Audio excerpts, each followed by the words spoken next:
안녕하세요. 물음표의 하나님. 오늘은 두 번째 시간으로 많은 분들이 어, 궁금해하기는 하지만 또 관심이 있지 않으면 잘 알지 못하는 교단에 대한 이야기를 한번 해보려고 합니다. 꼭 믿는 분뿐만 아니라 믿지 않는 분들도 가끔씩 저한테 물어보는 경우들이 많이 있는데요.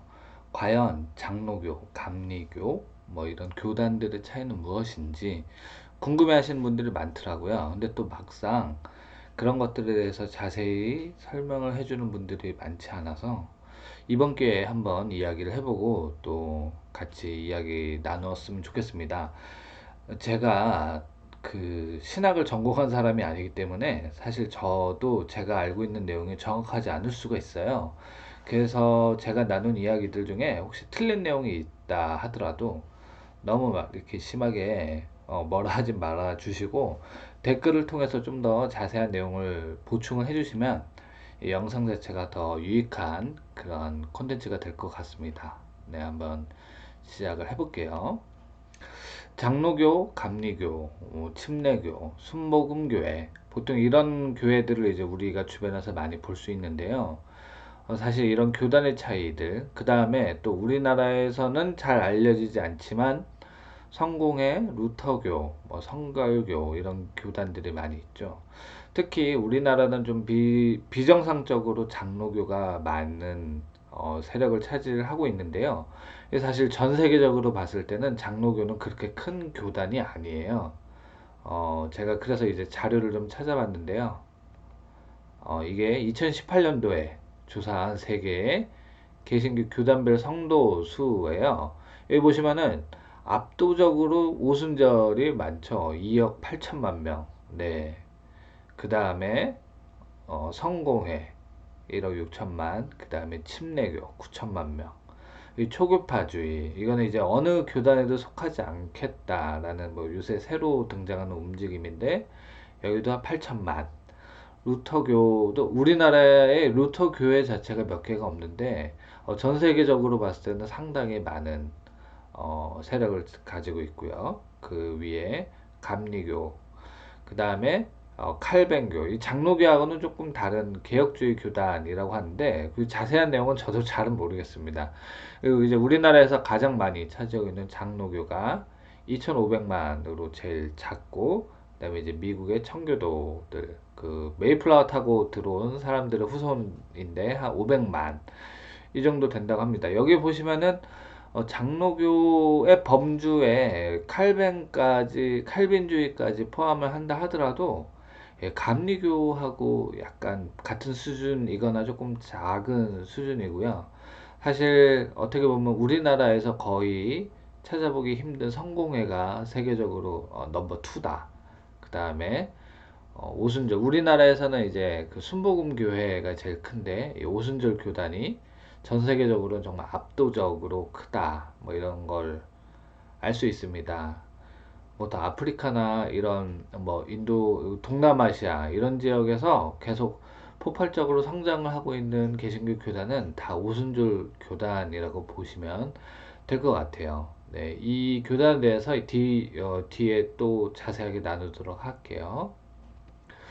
우리나라 장로교 교단입니다. 네, 엄청 많죠. 뭐 고신, 대신, 중앙, 통합, 합동, 뭐 합동 정통, 합동 중앙, 한국 기독교 장로회 여기는 이제 기장이라고 하는데 사실 전 세계적으로 봤을 때는 그렇게 큰 교단이 아닌데 우리나라 안에서는 가장 많은 숫자를 차지하고 있는데 또 그 안에서도 교단이 너무 갈리는 거예요. 여기 보시면 이제 그 대한예수교 장로회 통합 여기에 이제 제일 숫자가 많고요.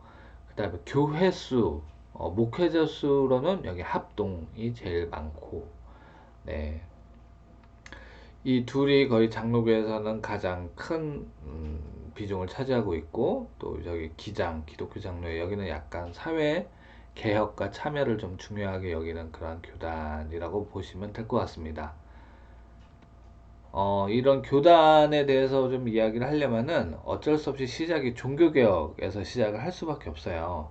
근데 이제 종교개혁이라는 게 되게 역사적으로 좀 복잡하고 좀 지루하고 좀 어려운 내용일 수 있기 때문에 그리고 또 제가 그쪽을 전공을 하고 하지도 않았고요. 그래서 이제 이 내용을 어떻게 다뤄야 될지 잘 모르겠는데, 일단 종교개혁을 하면은 이제 마틴 루터, 그다음에 뭐 장 칼뱅 이런 쪽이 이제 제일 유명한데요. 개신교 교단, 이 두 사람으로부터 이제 개신교가 시작이 된 거고, 그 외에 이제 개신교가 이루어지고 난 다음에 교단의 차이 뭐 이런 것들을 이야기하려면은 어쩔 수 없이 영국을 이야기할 수밖에 없어요. 영국에서 성공회가 이제 카톨릭으로부터 개혁을 일으키면서 분리되어 나온 개신교 교단 성공회인 거죠. 성공회. 그리고 성공회를 만든 사람은 영국의 헨리 8세라는 왕입니다. 사실 카톨릭은 그 한 번 결혼을 하게 되면은 이혼이 되지 않아요. 뭐 몇 가지 아주 극소수의 이유가 되지 않고서는 교황이 이혼을 허락하지 않거든요. 그런데 이제 헨리 8세가 결혼을 했는데 결혼한 이후에 너무 마음에 들지 않고 자기가 좋아하는 여자가 따로 생긴 거예요. 그래서 이혼을 하고 결혼을 하려고 하니까 교황이 절대 안 된다라고 얘기를 하고 있죠. 그래서 에이씨 뭐야, 내가 왕인데 과연 감히 교황이 이게 뭐야 이렇게 하면서 반발을 일으키고 나왔습니다. 그래서 사실 그 당시에는 이제 카톨릭이잖아요. 카톨릭에서 교회의 우두머리는 교황인데 영국 교회는 아니다. 영국 교회의 우두머리는 바로 영국의 왕이다. 이렇게 하면서 나온 것이 바로 이 성공회입니다. 그래서 이제 그 헨리 8세가 종교 개혁을 하면서 성공회가 만들어지게 되었는데요. 좀 더 설명하자 보면 카톨릭은 상당히 그 수직적이고 전체주의 집단적으로 움직이고 있는 교회예요. 그래서 이제 이 카톨릭 전 세계에 퍼져 있는 카톨릭 교회의 교회는 그 위에 이제 주교가 있고 그 위에 대주교가 있고 그 위에 뭐 추기경이 있고 가장 위에는 교황이 있는 거죠. 그래서 이제 교황이 모든 카톨릭의 교회의 이제 우두머리 지도자인 거예요. 이것을 그 헨리 8세는 그대로 따와서 성공회라고 하면서 대신에 지도자 우두머리만 영국의 왕이라고 얘기를 한 거죠. 그래서 사실 성공회는 카톨릭하고 똑같이 신부님이 계시고 그다음에 그 위에 주교, 대주교 뭐 이렇게 순서대로 되어 있어요. 이러한 개념들 이걸 이제 보편교회 혹은 공교회라고 해요. 그래서 전 세계에 여러 교회들이 나뉘어져서 세워져 있지만 이것은 성경적인 관점에서 우주적으로 다 연합이 되어 있고 하나의 큰 커다란 하나의 공동체를 이룬다. 이것이 보편교회, 공교회라고 합니다. 이 개념이 사실 지역교회, 개교회를 추구하는 장로교랑은 좀 다른 내용이고 우리나라의 대부분의 교회가 장로교다 보니까 이 개념이 장로교회 교인들은 좀 낯설 수가 있어요. 하지만 우리가 항상 이제 암송하고 낭독하는 사도신경에 보면 마지막 부분에 이런 내용이 있어요. 거룩한 교회가 서로 교통하는 것과 죄를 사하여 주시는 것과 몸이 다시 사는 것과 영원히 사는 것은 믿사옵나이다. 이렇게 되어 있는데 여기서 이 거룩한 교회라는 것이 이게 또 그 버전별로 조금씩 달라요. 어디에는 거룩한 공회가 이렇게 표현을 하는 경우도 있는데 이 공회라는 말 자체가 카톨릭 처치예요. 카톨릭이란 말이 보편화된 이라는 의미가 있거든요. 그래서 이 사도신경이 처음에 쓰여졌을 때도 이 교회가 각각 개별의 교회로 이루어져는 있지만 교회의 머리는 예수 그리스도이고 이 교회들은 각 지체로서 몸을 이루면서 연합되어 있다라는 내용들이 성경에 많이 등장하잖아요. 이런 것들을 상징하고 의미한다고 할 수 있죠. 그래서 성공회는 카톨릭만큼이나 중앙 집권적이에요. 그래서 이제 신부, 주교, 대주교가 있고 맨 위에는 헨리 8세 그 이후에 이제 이제 메리 여왕 뭐 이렇게 해서 이제 카톨릭으로 복권하려는 움직임이 있었고 뭐 그 위에 다시 이제 혁명이 일어나고 여러 가지 일들이 있었는데 그거는 뭐 이제 역사 시간이 아니니까 그거는 여기서 이야기는 하진 않고요. 여기에서 이제 이들과 대립하던 세력이 요 북부 스코틀랜드의 장로회가 이제 등장을 하기 시작을 해요. 이제 여기가 성공에 좀 대립을 하게 되는데 왜 그러냐면은 잉글랜드는 이제 평야가 많고 많은 사람들이 모여 살다 보니까 되게 이제 인구도 많고 그러다 보니까 이제 중앙 집권적인 이런 구조를 만드는 게 좀 쉬웠는데 북부 산악지대거든요, 이 스코틀랜드는. 그래서 사실 사람들도 굉장히 멀리 떨어져 있어서 있다 보니까 각각 교회별로 약간 자치구처럼 움직일 수밖에 없는 환경이 있었어요. 그래서 교회가 그 안에서 지도자들을 뽑고 그 지도자들끼리 각 교회의 문제들을 해결하고 그 위에 이제 이 지도자들끼리 또 모여서 회의를 하고 이런 구조가 있는데 이것이 이 중앙 집권적인 성공회하고는 좀 맞지가 않았던 부분이죠. 왜냐면은 이 장로교는 상당히 민주주의적인 시스템이거든요. 성도들이 투표를 통해서 장로를 뽑고 이 장로들이 교회의 여러 가지 일들을 결정을 하는 오늘날 뭐 정치로 치면은 대의민주주의, 뭐 국회의원 같은 개념이라고 보시면 될 것 같습니다. 그래서 이제 장로교는 스코틀랜드 장로회가 이제 시초고요. 영국 성공회가 굉장히 중앙 집권적이고 통제가 강했는데 여기에 반발을 해서 나온 그러한 교단이에요. 그래서 이제 지역 교회가 굉장히 중요하다. 그래서 로컬 처치라고 얘기를 하고요. 그다음에 이제 민주적인 투표에 의해서 선출된 장로님들에 의해서 교회를 다스리게 됩니다. 이 신학은 이제 칼뱅주의를 받아들여서 칼빈의 신학들을 따르고 있어요. 사실 성공회도 어떤 제도적인 측면에서 카톨릭에 반발해서 나온 거기 때문에 신학에 있어서 어떤 새로운 인물, 새로운 이론가가 나와서 이 성공회만의 교리를 정립을 하지는 않았어요. 그래서 이제 성공회도 뭐 좀 더 깊게 들어가면 굉장히 복잡해지는데 제도적인 것만 카톨릭을 따르고 예, 그 다음에 이 신학의 내용은 개신교의 칼빈주의를 따르는 이러한 움직임이 있고요. 또 하나는 이 모든 교리는 똑같이 가지고 가고 있지만 제도에서 교회의 우두머리가 교황이다라는 부분만 바꿔서 영국의 왕이다라고 하는 그런 성공의 주의의 흐름이 있고요. 뭐 여러 가지 흐름이 있거든요. 그런 것들이 성공의 안에 하나로 이렇게 정립되어 있기보다는 시대의 흐름에 따라서 계속해서 변하고 있어요. 반면에 이제 장로교는 칼빈주의를 받아들이면서 이쪽으로 이제 계속해서 발전해 왔다고 볼 수 있습니다.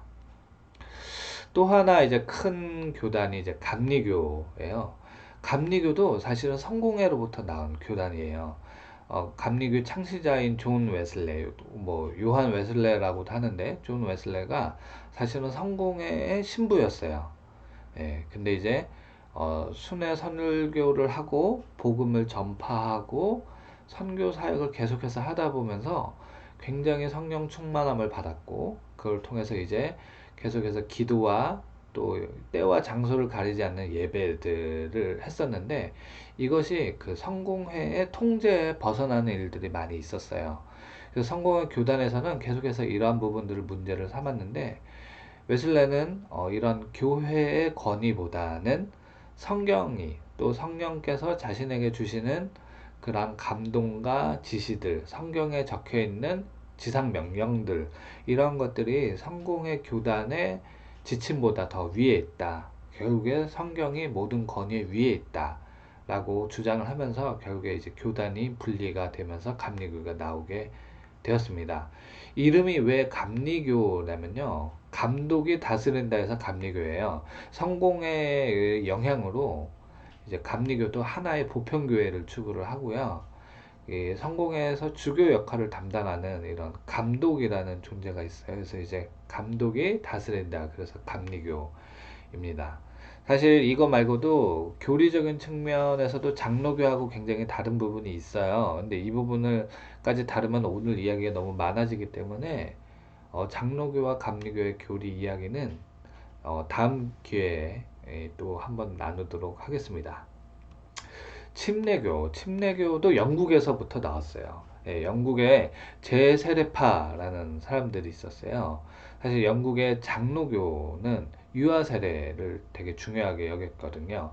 그래서 이제 부모의 믿음이 있고 그 믿음의 가정 안에서 온전하게 양육된 그 아이는 부모가 세례를 받은 것과 동일하게 세례를 받은 구원받은 백성이고, 그래서 별도의 세례 없이 성인이 되면은 자연스럽게 구원받은 백성으로서 하나님의 백성으로서 살아간다라는 게 이제 장로교의 유아세례 교리인데, 이 제세례파는 그것을 부정을 하거든요. 그것이 아니다. 어렸을 때 아무리 신앙이 좋은 부모님으로부터 유아세례를 받았다 하더라도 본인이 예수 그리스도를 나의 구주로 믿고 고백하지 않는다면 그것은 구원받은 백성이 아니다라고 주장을 했고요. 그래서 이제 본인의 자발적인 신앙 고백이 중요하다. 이러한 사람들로부터 이제 좀 침례교가 나왔어요. 그리고 완전히 같은 거는 아니고 기원도 따지면 굉장히 복잡하고 좀 사실 정립되지 않은 내용들이 많이 있어요. 그 다음에는 좀 침례교만의 특별함이라고 하면은 세례가 아니고 침례를 행한다. 보통 이제 예수님을 나의 구주로 삼는다고 얘기를 하면은 세례라고 합니다. 그래서 이제 물을 가지고 머리를 살짝 적시면서 그것이 이제 씻김을 받았다라는 해서 씻을 세자 해서 세례를 하는데, 침례교는 그렇게 세례가 아니고 욕조에 온몸이 풍덩 잠깁니다. 그래서 완전히 깊이 잠긴다 해서 이제 침례라는 단어를 쓰고요. 성경을 읽을 때도 세례를 받는다고 하지 않고 침례를 받는다 이렇게 표현을 하고 있어요. 이거는 사실은 또 복잡한 이야기인데 성경의 그 원전 중에 일부 번역본에는 이게 이제 침례라고 쓰여진 경우가 있고, 또 어느 성경에는 세례라고 쓰여진 경우가 있어서 이제 세례가 맞냐 침례가 맞냐 좀 계속해서 좀 논쟁이 있는 부분이에요. 그래서 이제 침례교들은 완전한 침례를 지금 행하고 있습니다. 그 다음에 좀 특징은 특정한 교리가 없어요. 그래서 이제 누구나 자발적으로 성경을 해석하고 공부할 수 있다. 이게 되게 중요하고요. 하지만 성경에서 더 다루지 않는 것들은 또 거기서 멈추는 그런 것이 침례교 신학의 특징이에요. 장로교 같은 경우에는 성경에서 명확하게 다루지 않는 부분들이 있어요. 근데 그러한 것들도 되게 명확하게 다루는 내용들이 있거든요. 예를 들어서 자살한 사람은 지옥에 가느냐, 구원을 받을 수 있느냐, 뭐 이런 부분에 대해서 사실 성경에서는 명확하게 어, 그 부분을 정의하고 있지 않거든요. 근데 이제 장로교에서는 그 부분들도 자살을 하면은 그것도 죄다, 본인을 살인하는 죄다라는 해석을 하면서 구원받지 못한다라고 이제 하는 주장이 좀 오랫동안 되었었는데, 최근에는 뭐 그 부분이 많이 바뀌기도 했지만 침례교는 이 부분에 대해서 모른다라고 얘기를 하고 있어요. 그러니까 성경에서 다루고 있지 않은 내용은 모른다. 이런 것들이 이제 침례교의 신학인데, 결국에 이제 침례 신학은 자유가 굉장히 중요해요. 그래서 이제 개인이 부모의 신앙 고백이 아니라 본인의 신앙 고백으로 인한 세례가 중요하고, 다른 누군가의 성경 해석이 중요한 게 아니라 나 자신의 성경 해석이 중요하고, 그래서 이제 어떤 목사, 뭐 이런 주교, 뭐 이런 거 있잖아요. 감독, 이런 사람들보다 나 한 사람 한 사람이 하나님 앞에서 거룩한 제사장이다라는 게 중요하고, 그래서 이제 교회에서의 어떤 정치, 다스림도 굉장히 민주적이에요. 그래서 이제 여성 목회자도 안수를 하는데 거리낌이 없고, 여러 가지 굉장히 이제 참여적이고 좀 진보적인데 대신에 신학 자체는 상당히 보수적이에요. 뭐 이런 특징들이 있다라는 거 정도만 말씀을 드리고 싶습니다. 마지막으로 오순절 교단이에요. 앞서 그래프에서 봤듯이 전 세계에서 가장 큰 교단인데 또 역사도 가장 짧아요. 20세기에 시작을 됐어요. 그리고 가장 큰 특징은 아무래도 성령의 초자연적인 능력, 은사주의 이런 걸 강조해서 방언, 뭐 치유 이런 기적들도 굉장히 중요하게 여기고, 성령 충만함, 개인의 뜨거운 기도 이런 것들을 굉장히 중요하게 여기는 교단이에요. 이름이 왜 오순절이냐고 하면은 이 순이 한자로 열을 나타내거든요. 그래서 이제 오순절이라고 하면 50일인데 이 오순절이 성령 강림주의를 얘기를 하는 거예요.